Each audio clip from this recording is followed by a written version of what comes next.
I'll show you how to replace a cabin filter in a Honda Pilot. To pull this down, I'm gonna flex it right here and push and bring this whole assembly down. We'll remove this bar here. Remove this bolt. Remove this screw. And remove the bolt on the other side. We'll remove the cabin filter. Just take a screwdriver and pry up, pull this plate off. We'll slip this panel straight down like this. There's 2 bolts that need to come out from underneath. And remove the bolt. The next 8mm bolt is right here, and it's really hard to get to. To get to this bolt, we'll pull off this bottom tread. Put your fingers behind this black button and pull.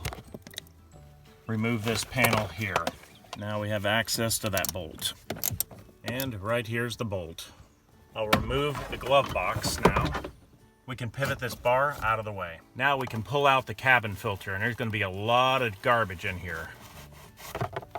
There's a lot of dirt in there. In fact, it looks like a mouse nest back there. We'll turn it on so we can see how it sounds.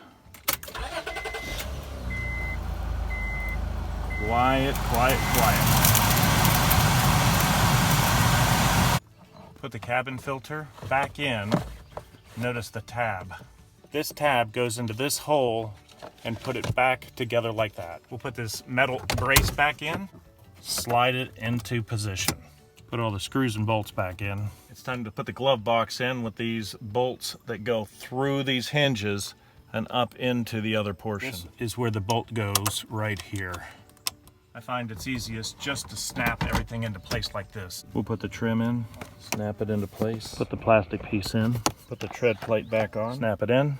Everything's back together.